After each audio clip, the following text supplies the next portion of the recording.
चौधरी भजनलाल बिश्नोई का जन्म 6 अक्टूबर 1930 को बहावलपुर, पाकिस्तान, पंजाब में हुआ था। इन्होंने अपने सियासी शुरुआत आदमपुर पंचायत में पंच के रूप में, उसके बाद हरियाणा के सबसे ज्यादा समय के 3 बार मुख्यमंत्री चुने गए। नमस्कार, मैं हूं गौरव और आप देख रहे हैं खबर खिड़की। केंद्रीय राजनीति में राजीव गांधी के नेतृत्व वाली भारत सरकार में मंत्री रहे, एक बार राज्यसभा सदस्य भी रहे। आखिरी बार 2009 में हिसार से हजका के चुनाव चिन्ह पर लोकसभा का चुनाव जीता। पंजाबी बोली के क्षेत्र और पानी के मुद्दे पर भजनलाल पंजाब के आतंकवादियों के निशाने पर भी रहे। वे वर्ष 1970 में देवीलाल की बहुमत वाली सरकार गिराने के बाद चर्चा में आए। 2005 में भूपेंद्र सिंह हुड्डा को मुख्यमंत्री बनने से खफा होकर भजनलाल बिश्नोई ने कांग्रेस से नाता तोड़ दिया। 2004 में भिवानी लोकसभा सीट से बेटे कुलदीप बिश्नोई को चुनाव लड़ाया। सामने देवीलाल के पोते अजय चौटाला और बंसीलाल के बेटे सुरेंद्र सिंह थे। इस चुनाव में जीत से भजनलाल का नाम और चमक गया। सबसे बड़ी बात यह रही कि बिश्नोई समाज की जनसंख्या हरियाणा में मात्र 0.5% है और इसके बावजूद चौधरी भजनलाल अपनी मिलनसार प्रवृत्ति व हर समाज के लोगों को साथ लेकर चलने की क्षमता के चलते 3 बार मुख्यमंत्री बने।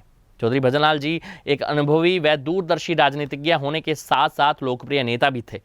चौधरी भजनलाल बिश्नोई मृदुभाषी व सरल स्वभाव व्यक्तित्व के धनी थे। उन्होंने एक सफल राजनीति के रूप में अपनी छाप छोड़ी। उन्होंने अपने कार्यकाल में बिश्नोई समाज के प्रवर्तक गुरु जम्बेश्वर के नाम पर हिसार में विश्वविद्यालय की स्थापना कर पर्यावरण के प्रति संदेश व दूरदर्शिता का परिचय दिया। चौधरी भजनलाल जी ने जीवन पर्यंत देश सेवा के साथ समाज सेवा भी की। उन्होंने बिश्नोई समाज के उत्थान में मंदिरों के निर्माण में अपना अहम योगदान दिया। चौधरी भजनलाल जी को बिश्नोई समाज के विकास में योगदान के लिए बिश्नोई समाज द्वारा बिश्नोई रत्न उपाधि से नवाजा गया।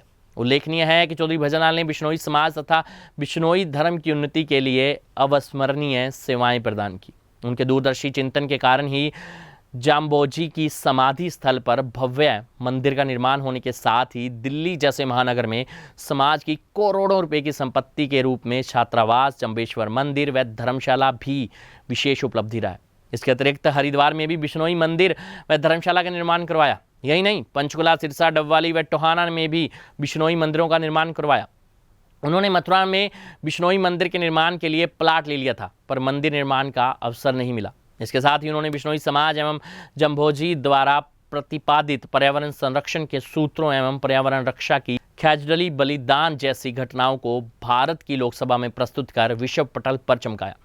जिस समय वे केंद्र सरकार में कृषि एवं पर्यावरण मंत्री थे, उस वक्त के लोकसभा भाषण में खेजडली बलिदान की घटना पर दिया गया भाषण विशेष सम्मानित भाषण घोषित किया गया था।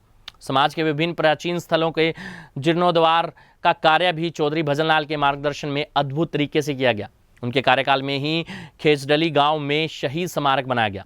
उनकी सेवाएं बिश्नोई समाज की भावी पीढ़ी के लिए प्रेरणा स्रोत रहेंगी।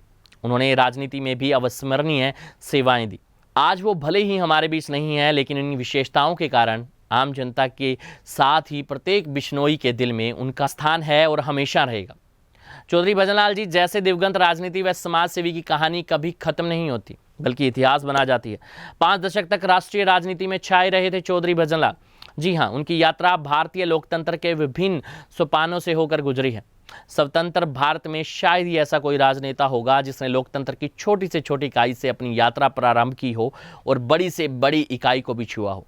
चौधरी भजनलाल जी एकमात्र ऐसे राजनेता थे जिन्होंने लोकतंत्र में इतने पदों को सुशोभित किया था। चौधरी भजनलाल जी की राजनीतिक यात्रा सन 1960 में पंचायत के पंच पद से शुरू हुई। 1961 में हिसार ब्लॉक 2 के जिला परिषद सदस्य चुने गए। 65 में हिसार ब्लॉक 2 के चेयरमैन बने तथा 4 वर्षों के लिए कांग्रेस हुई। जी हाँ, वे ग्राम पंचायत आदमपुर के हिसार मंडल के प्रधान बने। 12 में 14 मई 1968 को हुए हरियाणा विधानसभा चुनाव में चौधरी भजनलाल कांग्रेस की टिकट लेकर पहली बार विधानसभा चुनाव के मैदान में आए तथा 23,723 मत लेकर 10,044 मतों से विजय हुए। इस चुनाव में आजाद प्रत्याशी कैप्टन बलराज सिंह को 13,669 मत प्राप्त हुए। चौधरी भजनलाल जी विधायक बनने के बाद 1970 से 1975 तक हरियाणा मंत्रिमंडल में कृषि मंत्री रहे। 11 मार्च 1972 को हुए हरियाणा विधानसभा चुनाव में कांग्रेस प्रत्याशी चौधरी भजनलाल जी ने 28,928 मत लेकर चौधरी देवीलाल को 10,968 मतों से पराजित किया। 12 जून 1970 को हुए हरियाणा विधानसभा चुनाव में जनता पार्टी के प्रत्याशी चौधरी भजनलाल जी 33,193 मत प्राप्त कर 20,803 मतों से विजयी रहे और तीसरी बार विधायक बने। जी हाँ, 1978 से 1979 में सहकारिता, डेयरी विकास, पशुपालन, श्रम व रोजगार तथा वन मंत्री बने। 28 जून 1989 को पहली बार हरियाणा के मुख्यमंत्री बने। 19 मई 1982 को हुए हरियाणा विधानसभा चुनाव में कांग्रेस पार्टी के प्रत्याशी चौधरी भजनलाल ने 42,227 मत लेकर लोकदल प्रत्याशी श्री नरसिंह बिश्नोई को 24,712 मतों से पराजित किया। 23 मई 1982 को दूसरी बार हरियाणा के मुख्यमंत्री बने तथा इस पद पर 5 जून 1986 तक बने रहे। 2 अगस्त 1986 को सांसद गए। 21 अक्टूबर 1986 को केंद्र सरकार में पर्यावरण तथा वन मंत्री तथा 14 फरवरी 1988 को कृषि मंत्री बने और इस पद पर रहे। 1 दिसंबर 1989 तक ये पद बना रहा। नवंबर 1989 में फरीदाबाद निर्वाचन क्षेत्र से कांग्रेस की टिकट पर लगभग 1,37,000 वोटों से जीत कर पहली बार लोकसभा पहुंचे। जी हां, 20 मई 1991 को हुए हरियाणा विधानसभा चुनाव में कांग्रेस प्रत्याशी चौधरी भजनलाल ने 48,117 मत लेकर मास्टर हरि सिंह को 31,596 मतों से हरा दिया। 24 जून 1991 को तीसरी बार हरियाणा के मुख्यमंत्री बने। 8 मई 1996 तक इस पद पर सेवा प्रदान करते रहे। 28 अप्रैल 1996 को हुए हरियाणा विधानसभा चुनाव में चौधरी भजनलाल ने कांग्रेस प्रत्याशी के रूप में 54,140 मत प्राप्त करके श्री सुरेंद्र सिंह को 20,007 मतों से पराजित किया। 2 मार्च 1998 को करनाल निर्वाचन क्षेत्र से सांसद के सदस्य चुने गए। इस चुनाव में चौधरी भजनलाल ने 3,27,750 मत प्राप्त किए। जी हां, और इसमें श्री ID स्वामी को पराजित किया। 1999 के लोकसभा चुनाव में कारगिल युद्ध के कारण बीजेपी के पक्ष में लहर थी, इसलिए चौधरी भजनलाल कांग्रेस प्रत्याशी के रूप में करनाल से विजय कायम नहीं रख पाए।